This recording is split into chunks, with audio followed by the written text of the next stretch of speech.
Hello बच्चों, इस video में भी बाकी वीडियो की तरह एंड में एक पज़ल है। आप उसे सुनिए, सॉल्व कीजिए और कमेंट बॉक्स में बताइए। मज़ेदार पज़ल है, आप लास्ट तक देखिएगा।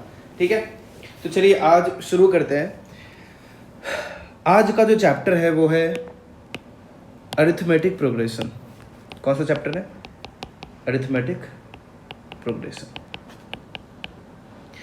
तो ये चैप्टर स्टार्ट करने से पहले मैं आपको एक स्टोरी सुनाता हूँ। ठीक है, एक स्टोरी सुनते हैं। चलिए, ये चैप्टर से रिलेटेड थोड़ा सा है तो मैं आपको सुनाता हूँ। एक बार बहुत पहले की बात है, 1700 समझ लो, 1700 कुछ लास्ट में, 1780 1790 के आसपास में जर्मनी के एक स्कूल में एक क्लास चल रहा था। ठीक है, क्लास में बहुत सारे बच्चे थे, टीचर था, टीचर पढ़ा रहा था। पढ़ाते पढ़ाते क्या हुआ कि बगल से थोड़ा सा ब्रेक के लिए दूसरे टीचर आए। एक दूसरा टीचर आया और जो उस क्लासरूम में जो पहले से टीचर पढ़ा रहा था उन्हें बोला कि चलिए थोड़ा सा घूम के आते हैं। तो जब वो बाहर जाने वाला था तो उसने सोचा कि बच्चों को थोड़ा सा काम दे देते हैं, जिससे कि वो काम करते रहेंगे, बिजी रहेंगे, शोर नहीं मचाएंगे, हल्ला नहीं करेंगे। ठीक है, तो उसने ऐसा कुछ काम दिया जिससे कि बच्चों को ज़्यादा टाइम लगे और थोड़ा मुश्किल हो ऐसा। तो उन्होंने क्या दिया काम, उन्होंने बोला कि ऐसे रैंडमली उन्होंने सोचा जल्दी से देना था। उन्होंने जल्दी से बोला कि चलो 1 से 100 तक के सारे नंबर को जोड़ के दिखाओ। क्या बोला उन्होंने? ऐसे जल्दी जल्दी बोल दिया कि 1 से 100 तक के सारे नंबर को जोड़ के दिखाओ। अब मैंने कब ये बोला कि बहुत पहले की बात है, 1780 1790 के आसपास की बात है। तब कुछ अरिथमेटिक प्रोग्रेशन या कुछ ऐसा फॉर्मूला नहीं था, कुछ फॉर्मूला सब नहीं आया था तभी तक, है ना, ऐसा कुछ आया ही नहीं था। तो सारे बच्चों को पहले सारे बच्चों ने 2-4 मिनट ट्राई किया, उनसे नहीं हुआ, तो फिर वो आपस में बात करने लगे, है ना। तो जब वापस से सब बात करने लगे, धीरे धीरे सब लोग ही बात करने लगे। तो जब वापस से टीचर उस क्लासरूम में वापस आया तो फिर उन्होंने पूछा क्या किसी से हुआ? सबने बोला नहीं हुआ सर। तो सर ने बोला क्या तब तक इतना टाइम मिला तुम्हें, इतनी देर में तुम तो सारे नंबर को जोड़ सकते थे, इतना भी मेहनत नहीं किया, तुम लोग शोर करने लगते हो। तो जो सही बात था, टीचर ने भी सही बात बोला और सब लोग चुप थे। लेकिन एक बच्चे ने बोला कि सर मेरा हो गया है, और मेरा बहुत पहले ही हो गया था, ऐसा नहीं कि अभी इतना टाइम लगा, बहुत पहले ही मैंने जोड़ लिया था। तो फिर टीचर शॉक्ड, बहुत ज़्यादा उनको लगा कि ऐसे कैसे इसने कर लिया इतना जल्दी। सही बात है, क्योंकि वो चीज़ें, वो फॉर्मूला तभी आया ही नहीं था, उतना जोड़ने में बहुत टाइम लगता था। 1 से 100 तक के नंबर को जोड़ने में टाइम लगेगा ना, आप खुद ही सोचो, सारे नंबर को जोड़ते चले जाएंगे। तो टीचर को लगा कि इतना जल्दी इसने कैसे कर लिया, है ना। तो उसने उससे बोला कि दिखाओ कैसे किया आपने। तो जब उसने देखने को लिया तो वो बिल्कुल सही आंसर था और एक अलग ही तरीके से उसने किया था उस बच्चे ने। उस बच्चे का नाम था, उस बच्चे का नाम जो था, उस बच्चे का नाम मैं आपको बताता हूं। उस बच्चे का नाम था कार्ल फ्रेड, एक मिनट, मैंने यहाँ पे थोड़ा स्पेलिंग गलत कर दिया, कार्ल फ्रेडरिच गॉस। आपने ये गॉस बार बार सुना होगा, है ना। कार्ल फ्रेडरिच गॉस वो बच्चा था और उसने इस चीज़ को इतने इजी मेथड से किया जो मैं आपको बताने वाला हूँ कि तभी सब लोग शॉक्ड रह गए कि इसने ऐसे कैसे इतना इजीली कर लिया। और तब से ही अरिथमेटिक प्रोग्रेशन का शुरुआत हुआ, स्टार्ट हुआ अरिथमेटिक प्रोग्रेशन। ठीक है, तो आपके मन में ऐसा आ रहा होगा कि ऐसे कैसे उसने कर लिया। तो आप लोगों ने नहीं पढ़ा है ना, आप लोगों ने नहीं पढ़ा है अभी तक अरिथमेटिक प्रोग्रेशन। अगर आपको आइडिया नहीं है तो आप वीडियो को यहीं पे रोकिए और कोशिश कीजिए विदाउट फॉर्मूला, बिना थोड़ा सा एक्स्ट्रा दिमाग लगा के, कि क्या 1 से 100 तक के सारे नंबर को बिना किसी फॉर्मूला का यूज़ किए, बिना कुछ किए हम लोग बहुत आसानी से जोड़ सकते हैं। क्या उसको जोड़ा जा सकता है? तो इस चीज़ को आप ट्राई कीजिए, फिर मैं बताता हूँ। ठीक है, तो अब मैं बताता हूँ कि उन्होंने क्या किया था। जो कार्ल फ्रेडरिच गॉस थे, जो कि बाद में जाके एक बहुत बड़े मैथमेटिशियन बने, बहुत बड़े फिजिकल साइंटिस्ट बने, बहुत बड़े साइंटिस्ट बने। गॉस लॉ भी आता है जो बाद में आपको पढ़ने को मिलेगा। ठीक है, या फिर आपने शायद पढ़ा भी होगा, सुना भी होगा, नहीं पढ़ा है तो बाद में पढ़ोगे, बाद की कक्षाओं में। तो देखते हैं कि उन्होंने क्या किया था। उसने क्या किया, देखो, उसने 1 से लेके 100 तक के नंबर को ऐसे लिखा, ऐसे ऐसे 100 तक लिख दिया। ऐसे लास्ट में भी 100 भी नहीं लिखा, मैं एक दो और नंबर लिख देता हूँ, 98, 99, 100 ऐसे लिख दिया, ठीक है। और फिर उसको बार बार देखता रहा कि इसमें कुछ तो अच्छा सा मिल सकता है, कुछ तो सिमिलैरिटी मिल सकती है, कुछ अच्छी बातें मिल सकती है। तो फिर उसने क्या किया कि उन सारे नंबर को उल्टा करके लिख दिया, 100, 99, 98, 97, 96 ऐसे, लास्ट में फिर 3, 2, 1 ऐसे उसने उल्टा करके लिख दिया। और फिर उसका ध्यान गया, क्योंकि इसे ऐसे करते हैं ना, कुछ भी ट्राई, यही बात होती है कि कुछ भी ट्राई करते रहना चाहिए, तो फिर कुछ नया मिलता है। तो ये करके उसने देखा कि अच्छा, इनको सबको नीचे वाले नंबर को जोड़ें, तब जो जितना आएगा इसको जोड़ने पे तो उतना ही आएगा, है ना, क्योंकि अंतर तो उतना ही है कि इसको उल्टा करके लिख दिया गया है। तो उसने सोचा कि अगर इसमें 1 और 100 को जोड़ा जाए तो 101 आता है, 2 और 99 को जोड़ा जाए तो भी 101 आता है, 3 और 98 को जोड़ा जाए, वाओ, तो भी 101 आता है, 101 आता है, 4 और 97 को जोड़ा जाए तो भी 101 आता है, 5 और 96 को जोड़ा जाए, अब करके देखो फिर भी 101 आएगा। तो उसके दिमाग में एक चीज़ आई कि कुछ तो अच्छा सा मिल रहा है। तो वैसे ही 90 और 3 और लास्ट में भी देखा तो 101 आ रहा था, 99 2 को जोड़ा तो भी 101 आ रहा था, और 100 और 1 को जोड़ा तो भी 101 आ रहा था। और ये चीज़ एक एलिमेंट्री स्कूल की कहानी है ठीक है, मतलब बहुत नीचे की कक्षा की कहानी है, ऐसा नहीं कि बहुत बड़े कक्षा में वो पढ़ता था तब की ये बात है। तो सोचो कार्ल फ्रेडरिच गॉस कैसे आदमी थे, उन्होंने इस चीज़ की शुरुआत की और फिर उसने तुरंत ही उसके बाद फॉर्मूला आ गया। तो उसने सोचा कि चलो इसको जोड़ के देखते हैं, 100 और 1 101, 99 + 2 101, 98 + 3 101, 97 + 4 101, है ना, 96 + 5 101, ऐसे जोड़ते जोड़ते लास्ट में भी फिर 101 + 99 + 2 101 + 100 + 1 101। उसने देखा वाओ, एक ही नंबर को हम लोग कितने बार जोड़ रहे हैं, 100 बार जोड़ रहे हैं, है कि नहीं, एक ही नंबर को 100 बार जोड़ रहे हैं। और इसको अगर एक नाम दे दूं S और इसको भी एक नाम दे दूं S, तो 2 बार जोड़ा है तो 2S हो गया। अपने को वैल्यू किसका चाहिए, S का चाहिए, है कि नहीं। तो जब उसने ऐसे जोड़ा तो उसको दिखा कि 101 को 100 बार जोड़ रहे हैं, मतलब उसका वैल्यू कितना आएगा, 101 × 100 आएगा कि नहीं आएगा, कितना आएगा, 101 × 100 आएगा। तो सोचो फिर ये अब कितना आसान हो चुका है। तो S बराबर कितना आएगा, 101 × 100/2, 5050 मीन्स 1 से 100 तक के सारे नंबर को जोड़ने के बाद कितना आता है, 5050 आता है। तो यहाँ से फिर शुरुआत हुई। उसने सोचा कि जब ऐसे इन नंबर्स को जोड़ा जा सकता है तो और भी बहुत टाइप के डिफरेंट नंबर्स को भी जोड़ सकते हैं, है कि नहीं। तो यहाँ से अरिथमेटिक प्रोग्रेशन की शुरुआत हुई, ठीक है। तो चलिए, हमने एक स्टोरी सुना, एक कहानी सुना, अब स्टार्ट करते हैं कि कुछ टर्म्स के बारे में कि ये सब क्या होता है आखिर अरिथमेटिक प्रोग्रेशन, इसके अंदर और क्या क्या टर्म्स होते हैं उसके बारे में सोचते हैं। तो कुछ मैं आपको टर्म्स के बारे में बताता हूँ, इंट्रोडक्शन देके आपको कुछ टर्म्स के बारे में बताता हूँ कि क्या क्या किसको क्या कहा जाता है। जैसे पहला एक होता है टर्म सीक्वेंस। आपको कई बार इंग्लिश में सीक्वेंस सुनने को मिल सकता है। तो ये सीक्वेंस होता क्या है, ठीक है, सीक्वेंस होता क्या है। तो देखो, सीक्वेंस या उसका प्लूरल क्या हो जाता है, सीक्वेंसेस हो जाता है।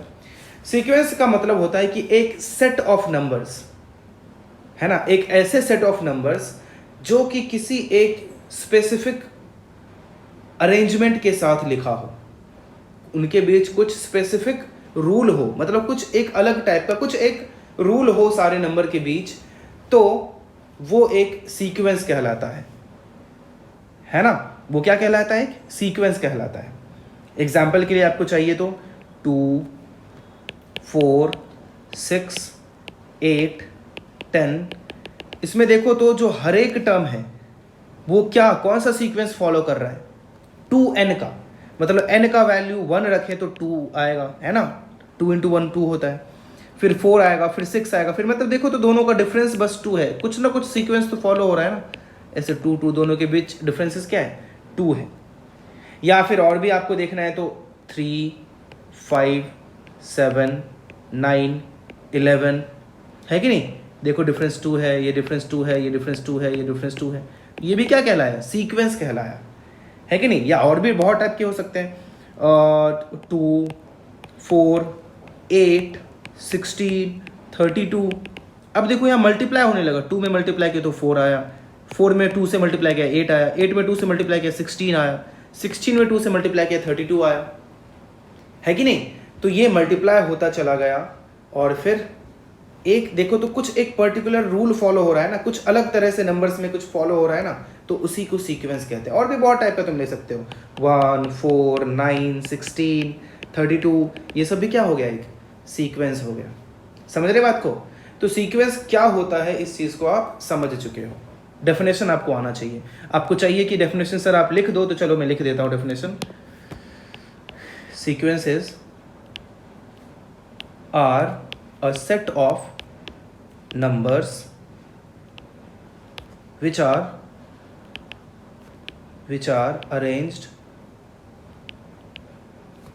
according to, एक मिनट, क्योंकि ये यहाँ पे जगह नहीं है, थोड़ा मैंने वहाँ से स्टार्ट कर दिया, मैं आपके लिए अच्छा करता हूँ, एक मिनट। अकॉर्डिंग टू क्या लिखा, sequences are a set of numbers which are arranged according to any specific rule. ठीक है ना, मीन्स वो रूल कैसा भी हो सकता है ना, कैसा भी रूल हो सकता है। Rule can be any type, definite rule हो सकता है ना, या फिर लॉजिकल रूल हो सकता है, लॉजिकल, या फिर है कि नहीं, मतलब इस टाइप की कुछ भी हो सकता है। डेफिनेट रूल मतलब कि किस तरह के डिफरेंस हमने 2 2 ले लिया या मल्टीप्लाई कर दिया 2 से। लॉजिकल मतलब देखो सबको स्क्वायर कर दिया, है कि नहीं, या सबको क्यूब कर दिया, सब पे पावर 4 कर दिया, तो ऐसा कुछ भी रूल हो सकता है, उसे हम लोग क्या कहते हैं, सीक्वेंसेस कहते हैं या सीक्वेंस कहते हैं। ये भी एक सीक्वेंस है, this is a sequence, this is a sequence, ये सब क्या है, एक सीक्वेंस। ठीक है, एक और टर्म मैं आपको बताता हूँ कि सीरीज क्या होता है। दूसरा क्या लिखता हूँ, इसी में एक आता है सीरीज क्या होता है। बहुत ज़्यादा डिफरेंस नहीं है सीक्वेंस और सीरीज में। तो सीरीज होता है कि जो भी सीक्वेंस था उसके बीच में अगर हमने प्लस साइन डाल दिया, क्या बोला मैंने, अगर उन सब के बीच में हमने प्लस साइन डाल दिया तो वो एक सीरीज बन गया।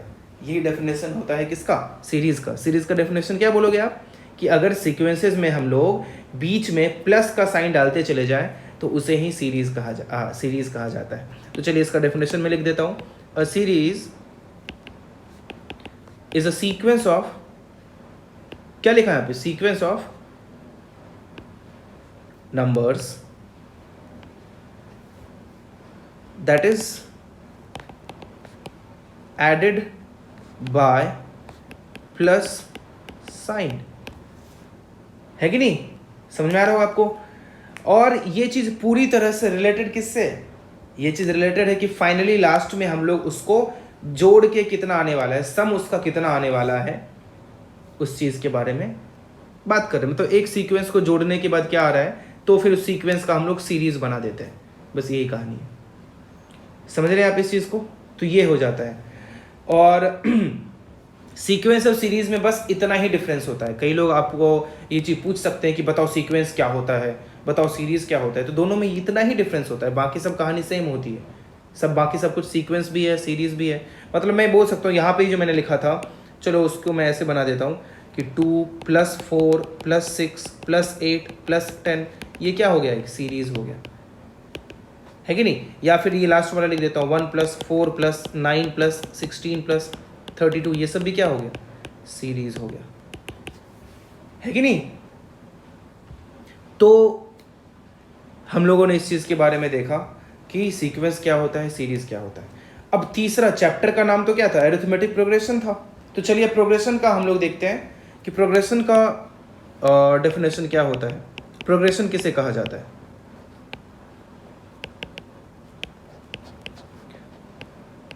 डबल एस है यहाँ पे। हाँ, तो देखो प्रोग्रेशन और इन सीक्वेंसेस में डिफरेंस क्या होता है। तो प्रोग्रेशन मतलब हो गया कि एक, वापस से वही बोलूंगा, देखो इन दोनों में बहुत ही समझो 19-20 का ही फर्क है इन सारे डेफिनेशन में, बहुत ज़्यादा का अंतर नहीं है, बट फिर भी मैं वो 19-20 का भी फर्क आपको बता रहा हूँ। तो प्रोग्रेशन कहा जाता है कि वापस से सेट ऑफ नंबर्स की ही बात हो रही है, कुछ नंबर्स इस तरह से लिखे हो जिनके बीच में कुछ डेफिनेट रूल हो। क्या बोला मैंने, कुछ डेफिनेट रूल हो। लॉजिकल की बात नहीं हो रही है यहाँ पे, किसकी बात हो रही है, डेफिनेट रूल हो, मतलब कि पहले में कुछ करें तो दूसरा आ जाए। समझ रहे हैं आप बात को, कुछ ऐड करें कुछ सब्ट्रैक्ट करें, कुछ इस टाइप से कुछ डेफिनेट रूल हो, तो उसे ही हम लोग क्या बोलते हैं, प्रोग्रेशन बोलते हैं। मीन्स लॉजिकल की बात यहाँ पे नहीं हो रही है, कुछ लॉजिक, जैसे मैंने लॉजिक यहाँ पे क्या ऐड किया था, ये ऐड किया था ना, ये लॉजिकल वाला है, तो ये एक प्रोग्रेशन नहीं है ना। बाकी सब की बात करें तो बाकी जो भी, वो देखो कितना 19-20 का ही फर्क है, लगभग सेम ही बात है, बस फर्क आ गया कि ये एक प्रोग्रेशन नहीं है, ये एक प्रोग्रेशन है ना, क्योंकि मल्टीप्लाई, इसमें कुछ मल्टीप्लाई किया तो 4 आ गया। इन दोनों में कुछ ऐसा कुछ आ रहा है क्या कि कुछ ऐड, मतलब सेम चीज इसमें जो ऐड कर रहे हैं वही कैसे, या इसमें जो मल्टीप्लाई कर रहे हैं उसी से वही करने पे यहाँ भी आ रहा है नंबर, ऐसा कुछ नहीं है ना, इसीलिए ये एक प्रोग्रेशन नहीं है। बट ऊपर वाला देखो ऐड करते मल्टीप्लाई करते जा रहे हैं तो 2 4 6 8 आते जा रहा है, 2 4 8 16 आते जा रहा है, इसमें ऐड करते जा रहे हैं तो ये भी एक प्रोग्रेशन है, ये भी एक प्रोग्रेशन है ना। तो इतना कुछ खास डिफरेंस नहीं है, बट स्टिल डिफरेंस है, बहुत थोड़ा सा का है बट है, ठीक है। तो चलिए मैं लिख देता हूं, प्रोग्रेशंस आर येट अनदर, मैंने उस चीज़ को मेंशन कर दिया कि वापस से दूसरे टाइप का सीक्वेंस ही मिल रहा है, येट अनदर टाइप ऑफ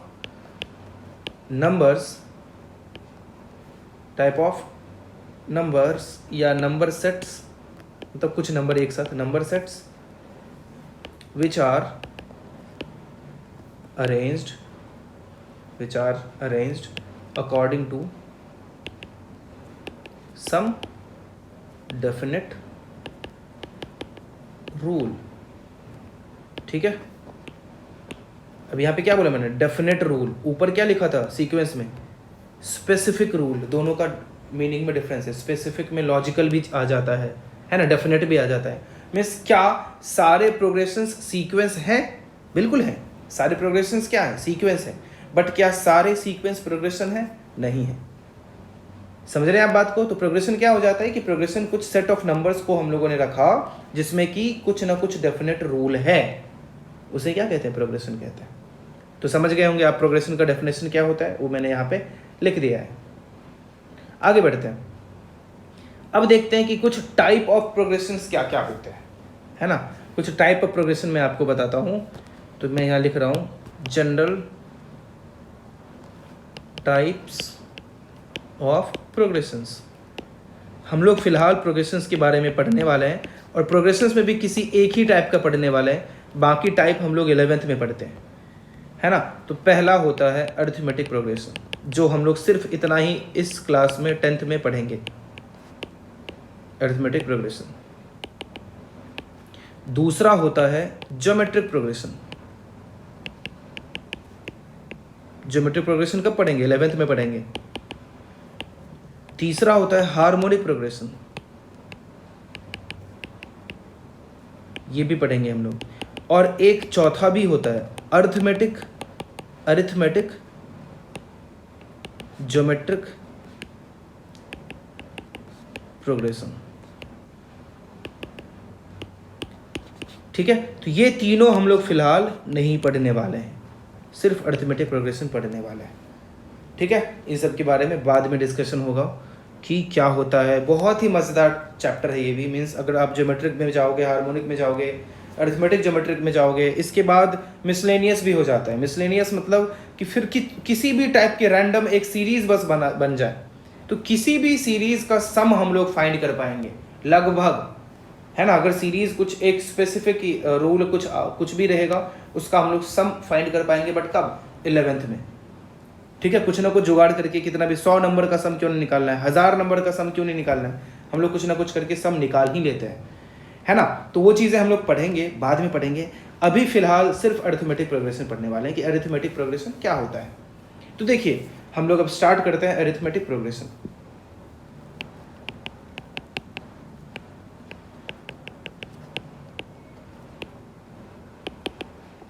तो अरिथमेटिक प्रोग्रेशन के बारे में आप बस इतना समझ लीजिए कि अगर किसी भी सीरीज में या किसी भी प्रोग्रेशन में दो नंबर्स के, दो लगातार के नंबर्स के बीच का डिफरेंस अगर कांस्टेंट हो, क्या बोला मैंने कि difference of to consecutive numbers, दो लगातार की संख्या का डिफरेंस अगर बराबर हो हमेशा, हर बार, तो वो क्या कहलाता है, अरिथमेटिक प्रोग्रेशन कहलाता है कि नहीं। तो यहाँ पे मैं उसका पहले डेफिनेशन लिख देता हूँ, फिर एग्जांपल देना स्टार्ट करूंगा कि a sequence is called an AP। अब इसको अरिथमेटिक प्रोग्रेशन को शॉर्ट में मैं AP लिख दूं, आप समझ गए होंगे, अरिथमेटिक का A ले लिया, प्रोग्रेशन का P ले लिया। If the difference of a term and the previous term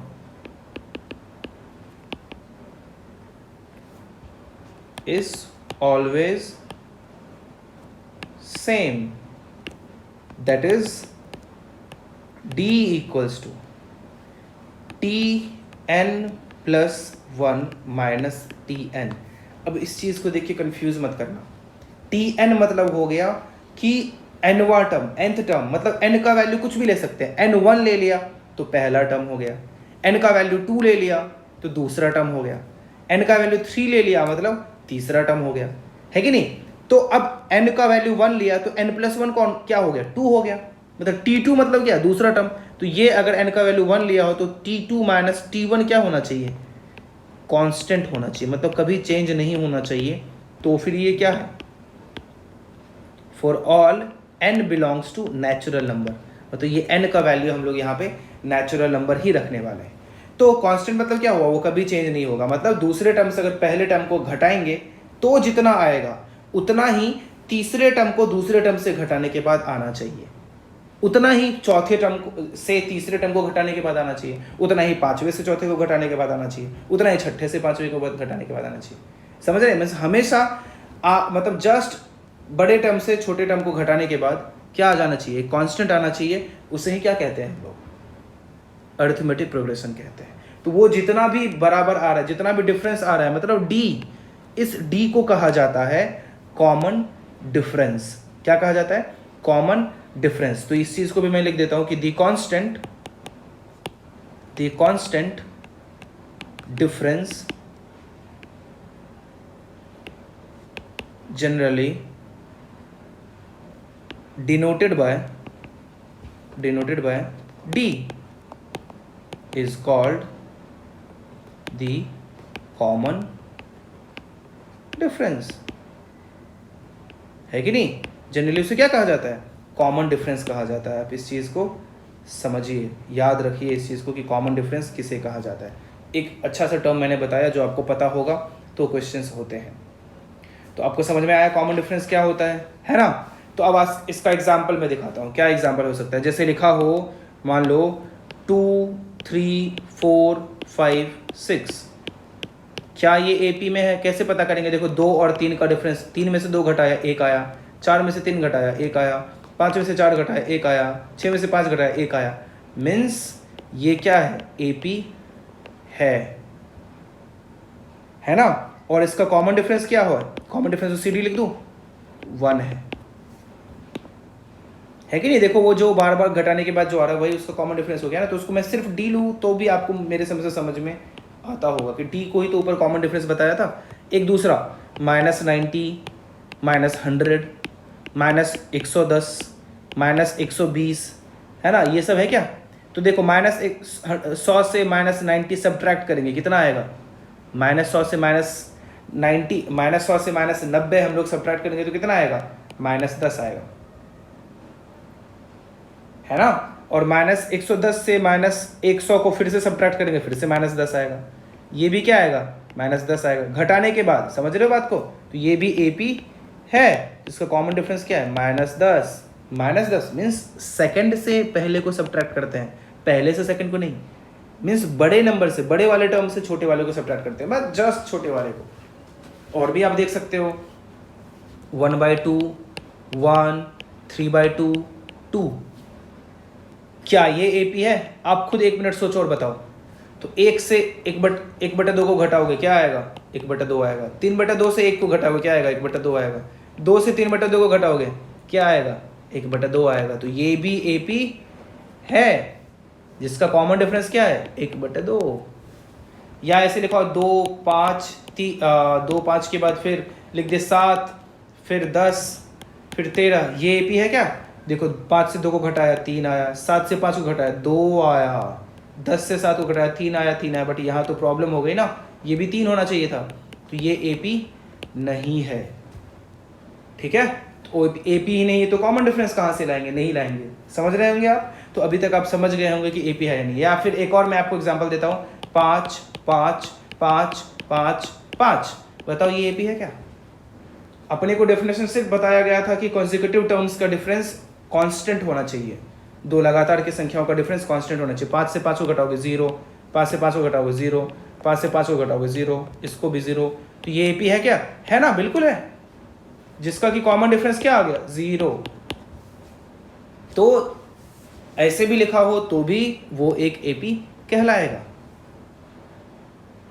समझ रहे हैं आप इस बात को? बहुत ही आसान है, आप आराम से इस चीज को समझ सकते हो। आगे चलिए क्वेश्चन में देता हूं यहीं पे कि if x + 1 3x and 4x + 2 are in AP, find the value of x। तो कैसे करोगे? तो लिखेंगे कि x + 1 ये सब AP में है, तो हम लोगों को क्या पता चलेगा? ये सब AP में है, तो दूसरे से x + 1 सोल्यूशन लिख रहा हूं यहाँ पे, x + 1 3x and 4x + 2 are in AP। मतलब कि पहला टर्म क्या है बताओ? T1 क्या है? x + 1। दूसरा टर्म क्या है? 3x। तीसरा टर्म क्या है? 4x + 2। तो सर ने क्या बताया था आपको कि दूसरे से पहले को घटाएंगे तो वो तीसरे से दूसरे को घटाने के बराबर आएगा। तो दूसरा मतलब 3x से अगर x + 1 को घटा दिया जाए तो T3 मतलब 4x + 2 से 3x को घटाने के बराबर आएगा। तो ये एक लीनियर इक्वेशन सॉल्व करने में आप लोग माहिर हो, है कि नहीं? 4x + 2 - 3x, 3x - x क्या होता है? 2x - 1 बराबर 4x - 3x क्या होता है? x + 2, है ना?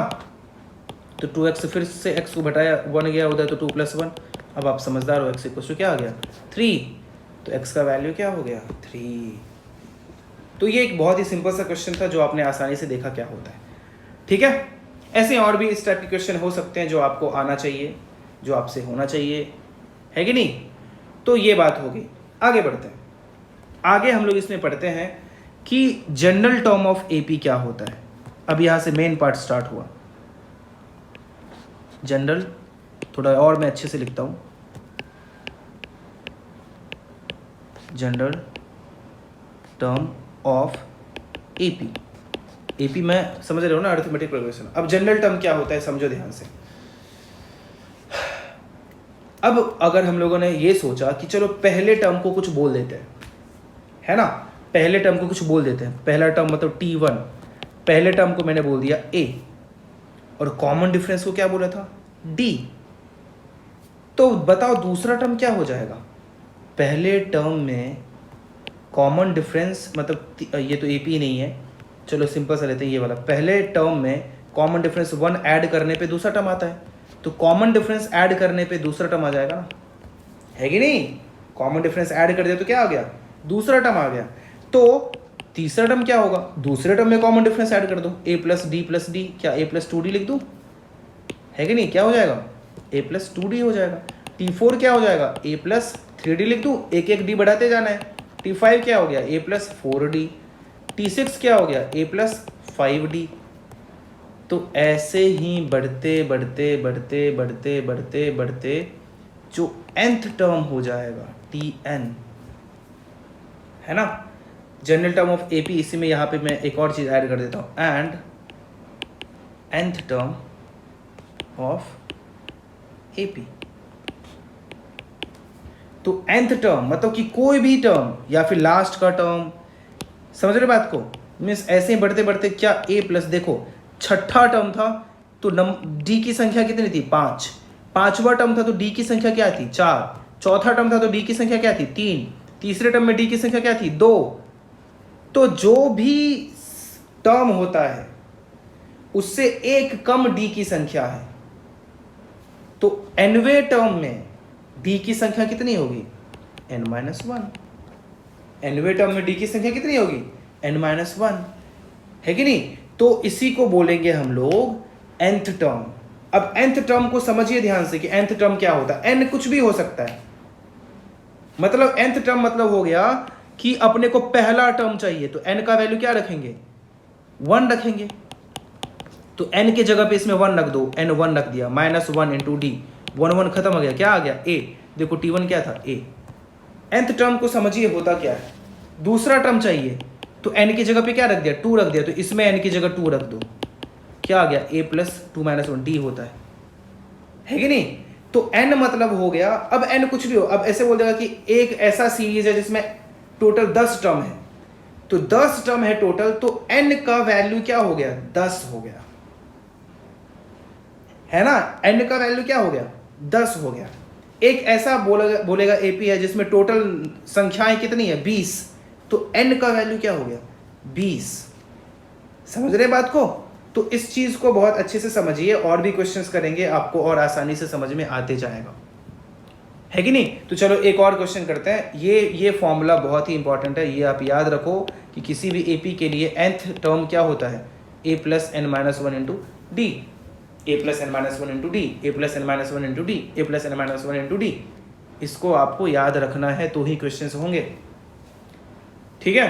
तो चलो इस पे बेस्ड एक एग्जांपल आपको कर देता हूं, बाकी मैं होमवर्क दे दूंगा। एक क्वेश्चन है, determine the AP whose third term is 16. Determine the AP whose third term is 16 and the difference of fifth term from seventh term is 12. अब ये क्वेश्चन को देखो क्या लिखा है कि डिटरमिन द एपी, मतलब एक एपी ज्ञात कीजिए जिसका थर्ड टर्म, तीसरा टर्म 16 है। तो तीसरा टर्म, अब इसका सॉल्यूशन मैं लिख रहा हूं,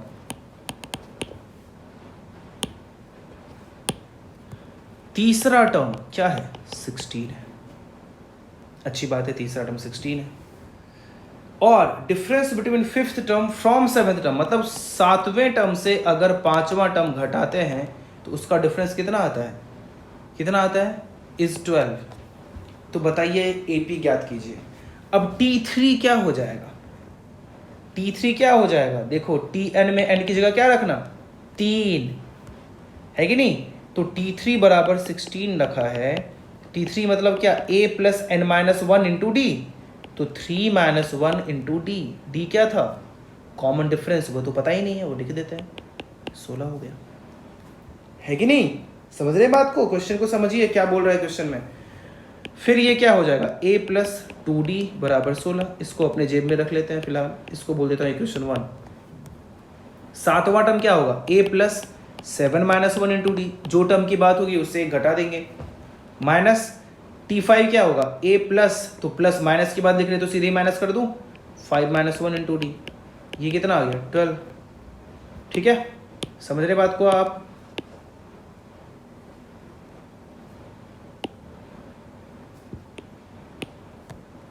फिर ये क्या हो जाएगा, ए तो कैंसिल ही हो जाएगा ना, 6d minus 4d equals to 12, 2d equals to 12, d equals to 6, common difference आ गया, इसको यहाँ पे दीजिए रख, तो क्या हो जाएगा a plus 2 into 6 equals to 16, a बराबर 16 माइनस 12 दैट इज 4।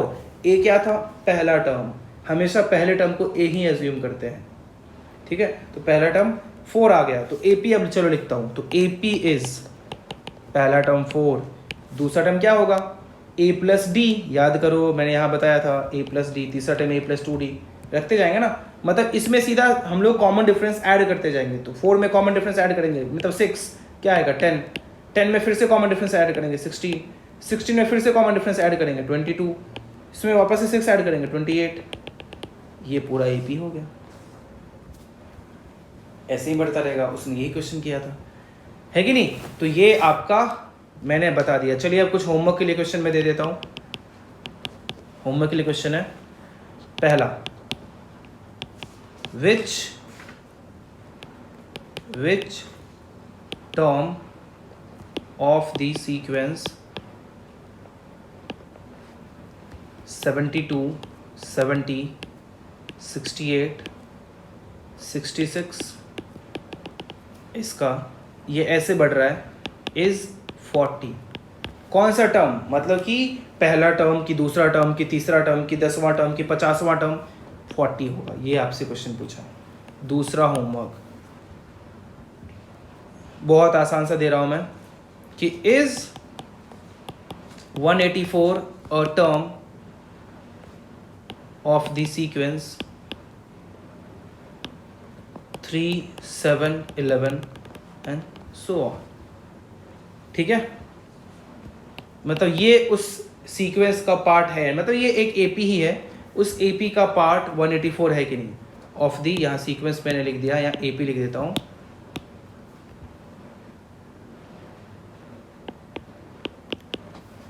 और उसी प्रकार यहाँ भी एपी लिख देता हूँ ताकि आपको कंफ्यूजन ना हो। ठीक है, तीसरा सवाल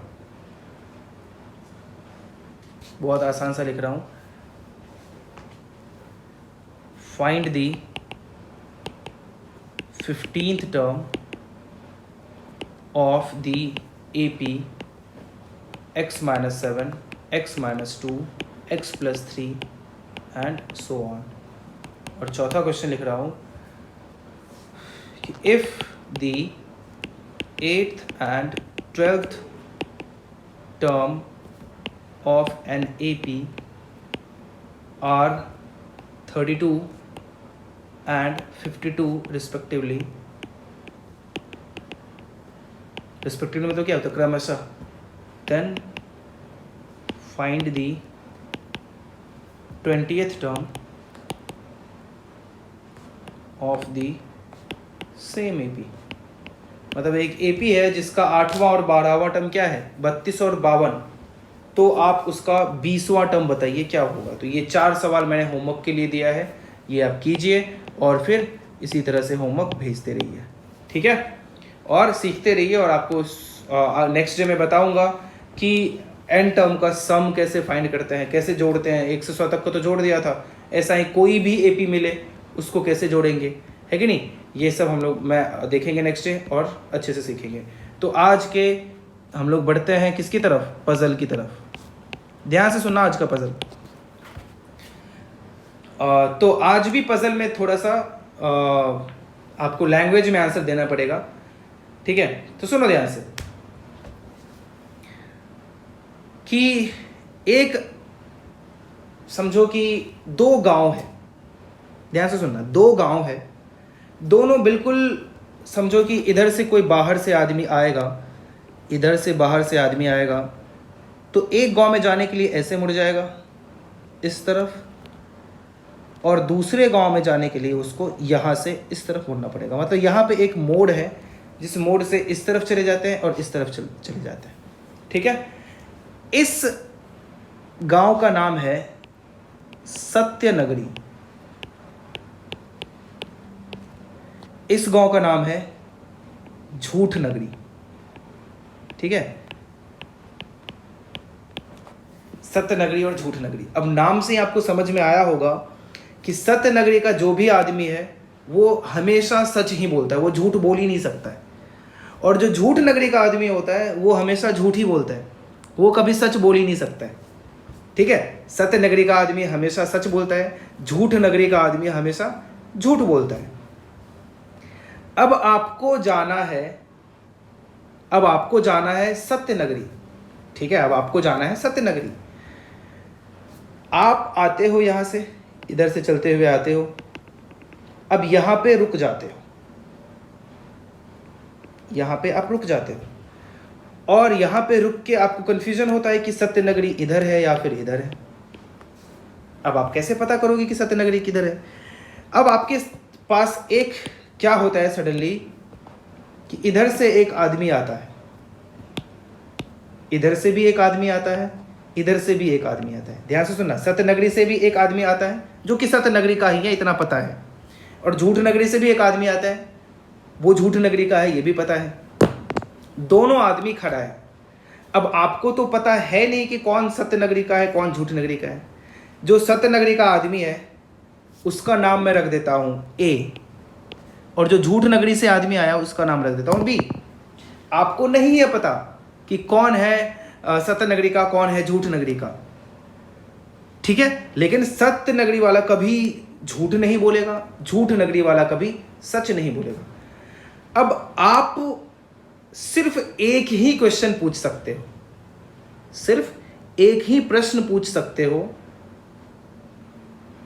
और एक ही आदमी से पूछ सकते हो,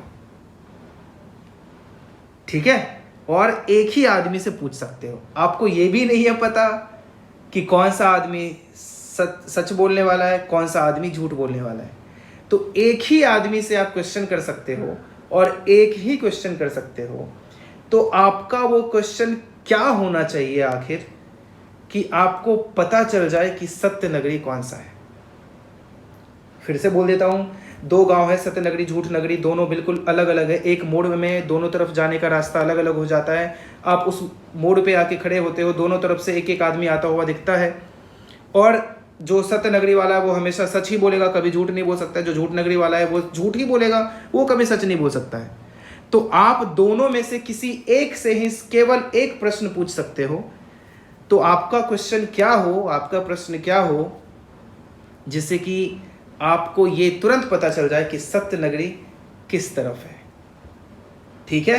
तो आज का रिडल यही है, आज का पजल यही है। आप इसके बारे में सोचिए, दिमाग लगाइए और जवाब दीजिए, ठीक है। और इसी कमेंट बॉक्स में जवाब लिखिए आपका जवाब क्या है, और मैं फिर बताऊंगा। और जल्दी ही, अब बहुत ही जल्दी, मतलब समझ लो 2-4 दिन के अंदर ही आपको सारे पहेलियों का आंसर मिलने वाला है। जितने भी आज तक मैंने पहेली पूछे सबका आंसर मिल जाएगा, और फिर वहाँ की से आगे की जो पहेली होगी उसका जवाब हम लोग बाद में देखेंगे, ठीक है। तो सुनिए, ये मुझे बहुत ही मज़ेदार और मेरे एक भी पहेली का आंसर आपको कुछ उल्टा सीधा नहीं मिलेगा। मतलब सब में कुछ ना कुछ लॉजिक मिलेगा, कुछ ना कुछ एक ढंग का आंसर होगा। ऐसा नहीं होगा कि कुछ भी बकवास सा आंसर मिल जाएगा, ऐसा कभी नहीं होगा। एक ढंग का आंसर होगा, एक लॉजिक होगा उसके पीछे, और आंसर जानने के बाद आपको और भी मज़ा आएगा, है कि नहीं। तो चलिए, thank you so much, bye bye, next day मिलते हैं। और आप इसका आंसर कमेंट बॉक्स में लिखते रहिए।